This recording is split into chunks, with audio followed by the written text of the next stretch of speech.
For 8 long years, Elias Warner hadn't said more than a handful of words to anyone.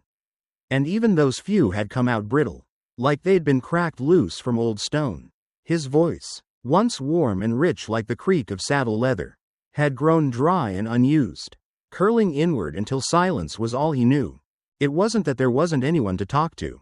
The town was just 15 miles south, and every few months, someone from the trading post would make the trek up toward Smoke Ridge, leave supplies at the edge of his land, and depart before the dust from their boots could settle. No one dared come closer. No one asked why he lived the way he did. Maybe they already knew. Maybe they didn't want to know. The truth was Elias had stopped asking anything of the world.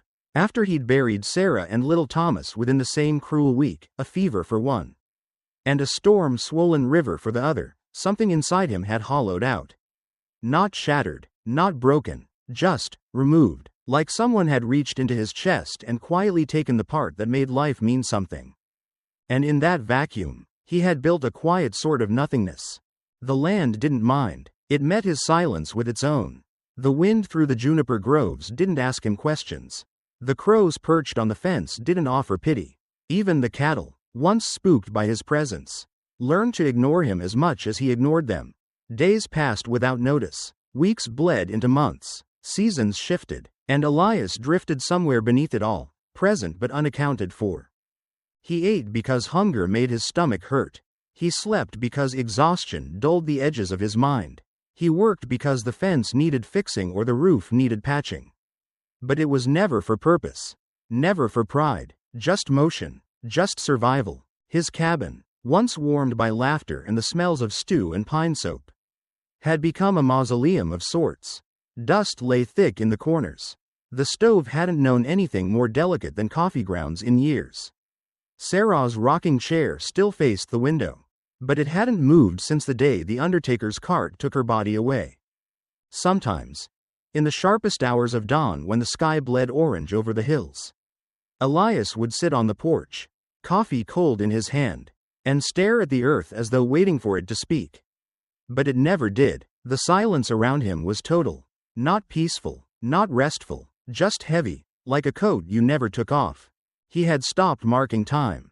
The calendar nailed to the wall was 4 years out of date. The pages curling and yellowed. What did it matter what day it was, when all days passed the same? He couldn't even say for sure when he stopped caring. Only that one morning he woke and didn't feel anything at all. Not sadness, not rage, not even the biting ache of loss.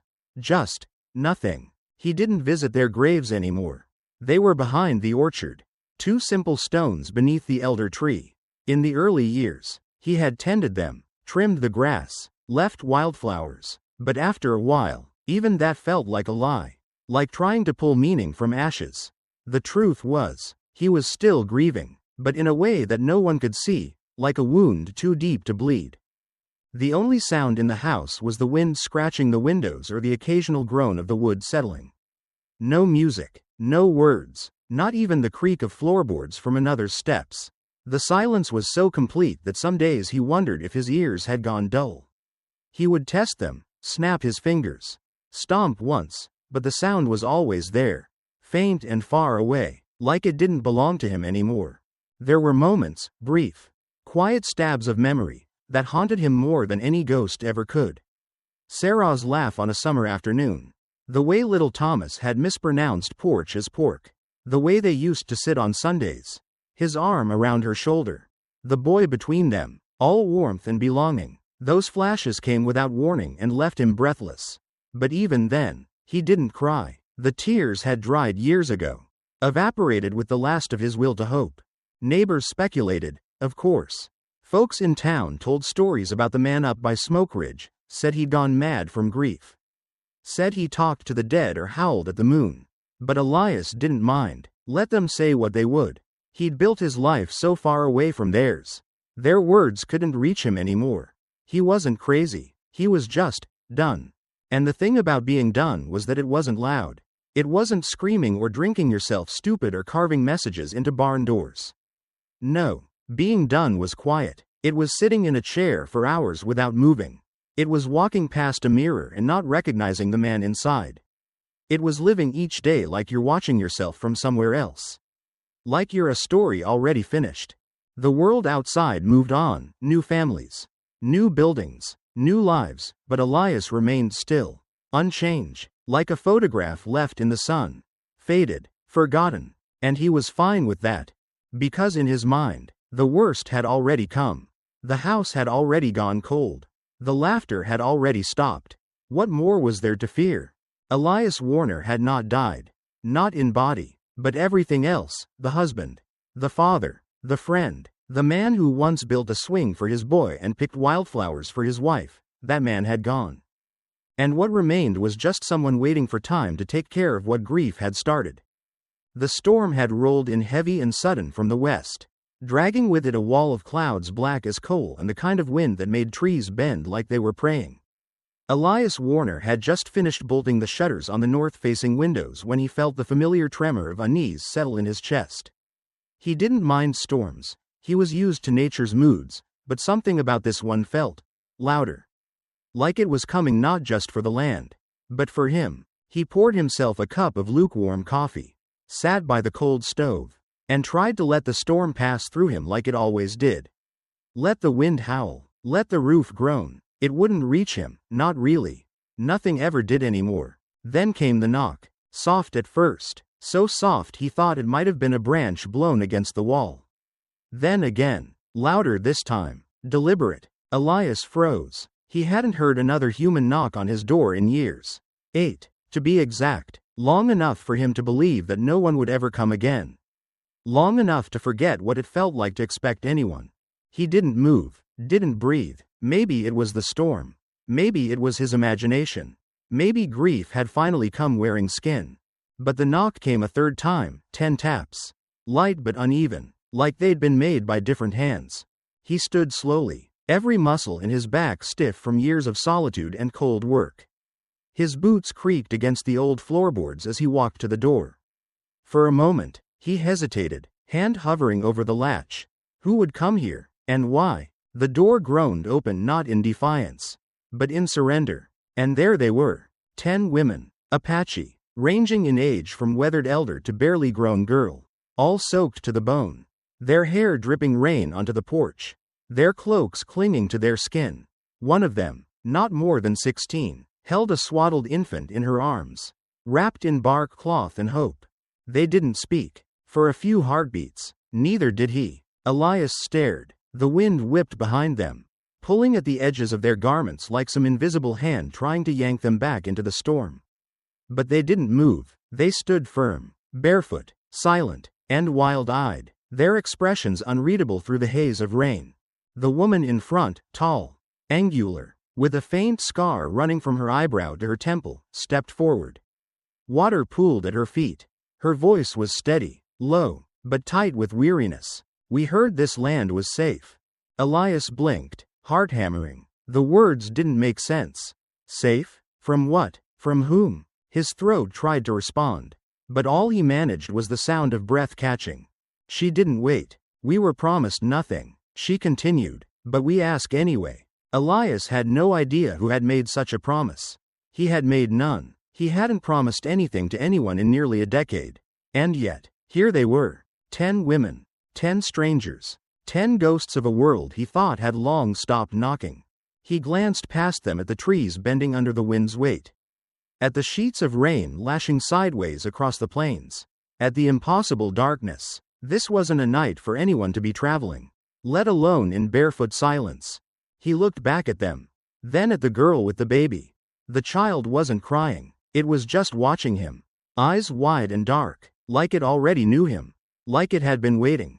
He didn't remember deciding to move, only that his hand reached for the door, only that his voice, long unused, rasped a single word, in. They moved quietly, not with haste but with purpose, passing him one by one like spirits in a funeral march.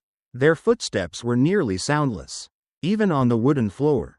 The air inside the cabin shifted instantly, filled with the scent of wet earth, cedar oil, animal skin, and something older. Something like survival. Elias stood by the door, frozen in the threshold between the life he'd kept buried and whatever this moment was becoming. The last to enter was the eldest, a woman with long silver braids and a back curved from years of burden. She looked at Elias as she passed, not with fear, not even with thanks, but with acknowledgement, like she saw through him. And then the door closed. The latch clicked. The wind was outside again. Inside, the fire crackled in its pit, and 10 Apache women stood dripping in a house that had not seen life in years. Elias didn't know what to do.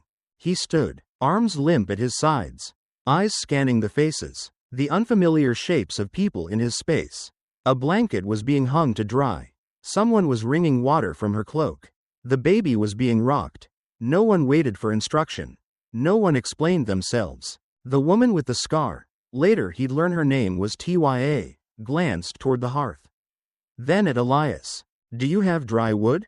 He nodded, still mute. Someone else, one of the younger women, was already laying out furs near the fire. Another was rearranging the old pots without a word. A third was sweeping with a bundle of reeds she must have brought in with her cloak. They were strangers, but they moved like they'd lived there before. Elias backed up, let them take over, unsure of where to stand, what to offer. He had never played host to anyone after Sarah and Thomas. And yet, it was happening. He didn't know if they were fugitives, refugees, or pilgrims. He didn't ask. His mind was too full of the impossible image of 10 women standing on his porch in the middle of the storm like it was the most natural thing in the world. He sat in his chair. They didn't sit with him. They made their own space. He just watched, confused, disoriented, awake, and as the baby gurgled softly in the girl's arms and the storm raged outside, Elias realized something had shifted. The silence was broken, and he hadn't stopped it. The days that followed were not loud. There were no dramatic declarations, no sudden shifts in the air, no triumphant music swelling from the hills. There was only motion, small, steady, and purposeful. The 10 women didn't come to Elias's cabin as guests. They didn't ask for space. They simply moved, as though the land had already whispered to them where everything belonged. By the second morning, Elias awoke to the scent of boiling roots and smoke, rich, herbal, grounding. The cabin, once still and echoing with absence, now pulsed with sound. Hushed voices in languages he didn't understand. Soft humming as firewood was stacked. The creak of the rocking chair he hadn't dared touch in years. No one gave orders. No one needed to. Nahima, the older woman with silver in her braids and stormlight in her eyes, had taken to tending the garden plot behind the cabin. The soil had been dry and neglected, but she walked the rows each morning like a priestess, whispering to the earth as she dug, watered, and planted unfamiliar seeds. Ayasha, the young one with sharp eyes and a tongue quick to tease, had claimed the kitchen. "You keep flour next to turpentine," she said one morning, clicking her tongue as she pulled dusty tins from the shelves. "One of you was trying to die." Elias had simply watched, helpless and bemused, as she reorganized everything with a kind of reverent precision. When she placed the final jar on the shelf, she stepped back like she was admiring a painting. Others worked without speaking. Someone mended the torn curtains with sinew thread and needle. Someone else patched the worn spot on Elias's coat and left it hanging by the door. The hearth was cleaned, the smoke flue repaired, and the broken leg on the old table was replaced with a smooth, hand-carved brace. At first, Elias kept to the edges of it all, unsure where he fit into this sudden rhythm of life. He watched from his chair as the house filled with motion, and though the voices were quiet, though the work was humble, something profound was shifting. There was no pity in their presence, no obligation, just belonging, not announced, but assumed. It took him time to adjust. He had spent so many years speaking only to ghosts that the sound of real laughter unsettled him. The way the baby cooed by the fire. The way Nahima sang under her breath as she worked in the garden. The way Ayasha scolded the others for placing wet boots near the stove. It was all too alive, too present. He thought the noise would drive him back into silence, but it didn't. Instead, it soothed something in him, like water poured over coals. One evening, he returned from splitting wood to find 3 of the women sitting by the porch, weaving strands of bark into rope. They didn't stop when he approached. They didn't shift to acknowledge him. They just kept weaving. It was Elias who paused. Elias who said, haltingly, "You all Work like you've done this forever. Nahima didn't look up. We have. He nodded slowly and stepped inside. Later that night, he found himself kneeling beside a loose floorboard near the hearth. It had bothered him for years. The way it creaked underfoot.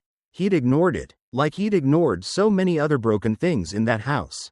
But now, for some reason, he pried it up, fitted a new brace beneath it, and pressed it back down. When he stood, the board was silent. The next day, without anyone asking, he repaired the barn latch, then the door to the chicken coop, then the front step. It wasn't that he'd forgotten how to fix things, it was that he hadn't seen the point.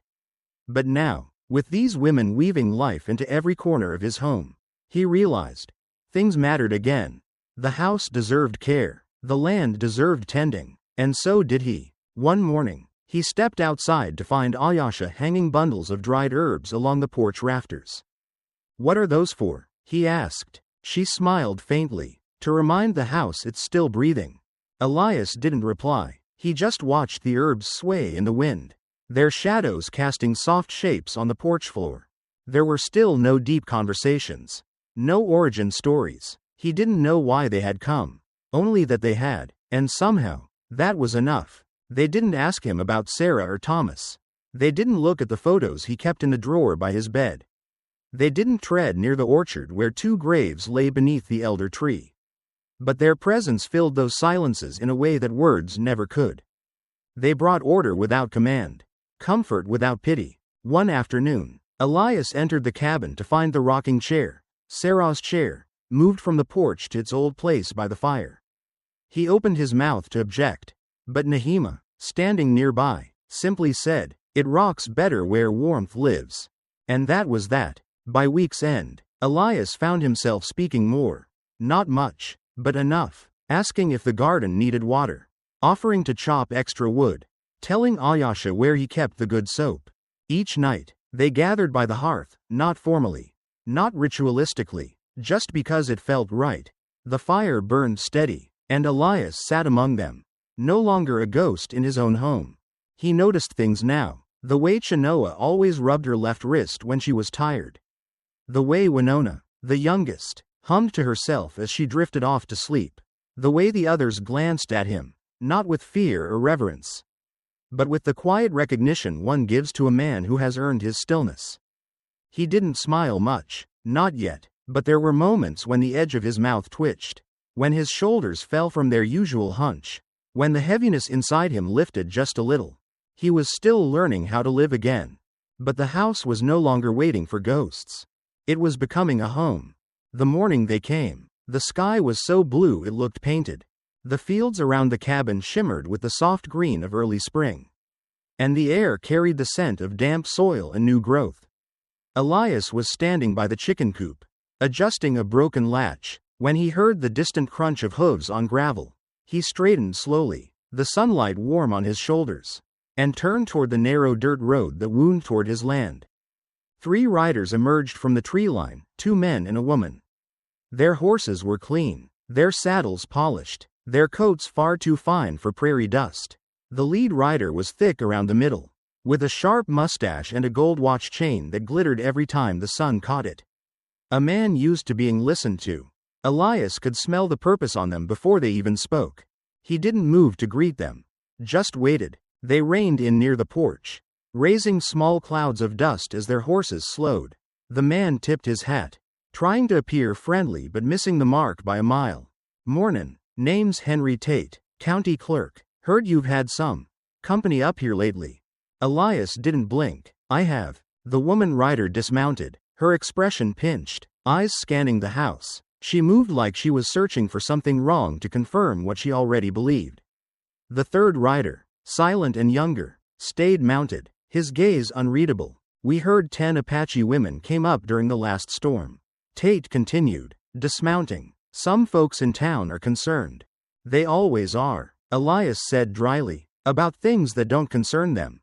The woman stepped closer, folding her gloved hands. "It's not an accusation, Mr. Warner, but we do need to verify a few things. Housing conditions, employment, wages, legal status. You understand, they're not employees," Elias said, his voice sharpening. "And they're not charity either." Tate hesitated, clearly thrown off. Then what are they exactly? Before Elias could respond, the front door opened. Nahima stepped out, her braids tight, her expression calm but solid as granite. The breeze tugged gently at the hem of her shawl. But she didn't flinch. Her feet were bare on the porch wood, and her eyes met theirs with the quiet power of someone who had stood before worse and survived it all. "We're what the storm left behind," she said, her voice even. "And he gave us shelter. He gave us space. And a name." The woman scoffed. "A name? Family." The word hung in the air like thunder after a long silence. Tate shifted uncomfortably. The younger man looked down. Lips tight. The woman official opened her mouth, then closed it. Nahima didn't budge. "We cook in that house. We sleep under that roof. We fix the fences, raise the animals, tend the garden. We laugh and we cry and we bury the past in the same dirt we use to grow our food. If that doesn't make us family, I don't know what does." Her voice didn't rise, but it didn't have to. It was anchored, and in that moment, Elias looked at her the way a tree looks at the earth holding its roots. "I didn't take them in because I needed saving," he added, stepping beside her, "and they didn't stay because they were broken. They stayed because they were seen. And so was I." The woman crossed her arms, unsure of what to say. Tate finally cleared his throat. "Well, I suppose there's no law against family." Elias nodded slowly. "Then we're done here." The three riders looked at each other, realizing they had no footing, no ground to stand on. What they had expected to find, a man manipulated, or women desperate, was nowhere in sight. There was only solidarity. There was only truth. As they turned to leave, the woman glanced back once, perhaps expecting regret or fear in Nahima's face. But all she saw was stillness. Not defiance, not pride, just clarity. The riders disappeared over the ridge. Nahima exhaled, just once. Then she looked at Elias. "You didn't have to defend us." Elias turned to her, his eyes steady. "I didn't. I just told the truth." They stood in silence for a long moment, not because there was nothing to say, but because what needed to be said had already passed between them. Wordless and unshakable, inside the house, laughter echoed faintly from the kitchen. Someone had burned the bread again. Winona was chasing Chenoa with a wet cloth, and Sunny was threatening to tell on both of them. The house didn't feel tense. It didn't feel threatened. It felt alive. That night, after dinner, they all sat under the stars. No big ceremony, no long discussion, just blankets spread on the ground, mugs of warm tea, and shoulders touching beneath the open sky. The wind was gentle, carrying the scent of sage and smoke. Elias looked around at the faces glowing softly in the firelight. Women who had come in silence and now laughed with their mouths open. Who once flinched at footsteps but now stomped joyfully in dance. They didn't belong to him. He didn't lead them or own them. But they were his people. And he was theirs. No official document could capture that. No law could explain it. And no outsider could erase it. When someone asked quietly, "What happens if they come again?" Elias just smiled faintly. "Let them. The truth will still be here. Same as it was today." And with that, they went on with their evening. No fear. No false pride. Only presence. Only family. The house had once echoed with silence. Not the peaceful kind, but the kind that settled like dust on every surface, heavy, undisturbed, and choking. After Sarah and Thomas died, the laughter vanished first, then the music, then the simple sounds of life, pots clinking, firewood crackling, the soft thud of footsteps overhead. All of it gone, as if the very walls had gone still in mourning. Elias had stayed because he didn't know where else to go. He hadn't expected anything to change. He had made peace with the quiet, even if it wasn't kind. But change didn't ask for permission. It came in the form of 10 women, wrapped in wet blankets and tired eyes, who crossed his threshold during a storm and never left. At first, it was strange, almost dreamlike. The smell of cedar oil and roasted corn. The sight of unfamiliar hands mending curtains, rearranging the pantry, replanting the garden, the babies cooing, the murmured prayers before meals. Elias had been numb for so long. He didn't know what to make of it. But then came the laughter. It started small, Winona spinning barefoot in the hallway until she got dizzy and fell into a basket of laundry. Ayasha pretending to be horrified at the way Elias stored sugar next to the dried beans. Shanoa scolding a chicken like it owed her rent. Their joy wasn't loud, it wasn't forced, it just was. A natural undercurrent of life that returned to the cabin like it had simply been waiting for the right moment. The space transformed slowly, one corner at a time. The front porch, once empty, now held rows of drying herbs and a patched rocking chair that moved again. The kitchen, once a place of solitary meals, now filled with the scent of stew and warm bread. The garden, once dry and forgotten, now bloomed with green promise, thanks to Nahima's hands and the whispered songs she sang to the roots. Elias didn't understand how it had happened. He had not asked for healing. He had not chased it down. It had walked in without knocking, soaked from the storm, and sat by his fire like it had always belonged. One morning, he woke before the others, expecting the same dull ache in his chest, but it was softer now. Still there, still real, but not as sharp, as if something inside him had stopped bleeding. He stepped onto the porch with his coffee, expecting the wind to carry only the sound of birds or the distant rustle of the trees. But from behind the cabin came the hum of voices, low, rhythmic, content. The women were preparing breakfast. Not for him, not because of him, but as part of a life they had reclaimed. For the first time in years, he didn't feel like a ghost in his own home.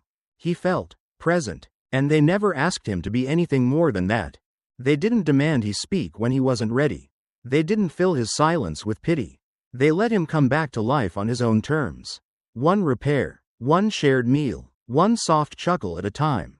It wasn't grand, it was just real. One evening, the fire crackled as Elias sat among them, the baby asleep on a pallet near the hearth, the older women stringing beads or mending shawls, and the younger ones sharing stories in a mix of Apache and English. He didn't catch every word, but the rhythm of it all, the familiarity, the warmth, the easy joy, filled the room like music. And then Ayasha placed something in his hands. A small carved figure, a man and a woman, standing side by side beside a house. Not romantic, not ornate, just steady, rooted. For the porch, she said, so the land knows who lives here now. Elias stared at the carving for a long moment. It was simple, but it held weight. That night, he nailed it above the door. Not as decoration, as declaration. This was no longer a house holding its breath. It had learned to inhale again. The seasons shifted. The land, once brittle and dry, softened with spring. Rain fell gently now, not with violence. Green spread across the hills. Flowers bloomed where weeds used to claim ground. And inside, life bloomed, too. Elias found himself laughing more. Not loud, not often, but enough. Enough that when the girls teased him for the way he always burned the first batch of cornbread, he didn't grumble. He smiled and let them take over. He no longer kept to the edges of the room. He sat in the middle. One night, Nahima told him, "You look taller now." He chuckled. "I think the house just got smaller." She smiled. "No, you're just standing up straighter." It was a quiet truth, the kind that didn't need arguing. Because something had changed in him, not because he had forced it, but because life had returned and made space for him to rise with it. The grief was still there. It would always be there. But it was no longer the only thing that filled the room. Now, there was the smell of warm bread, the rustle of shawls, the thrum of conversation, and the occasional lullaby hummed as firelight flickered on walls. Elias had not sought family. But he had one now. Not by blood, not by law, but by presence. By choosing, day after day, to stay, to repair, to build. And the house, once heavy with sorrow, now carried something else. Hope.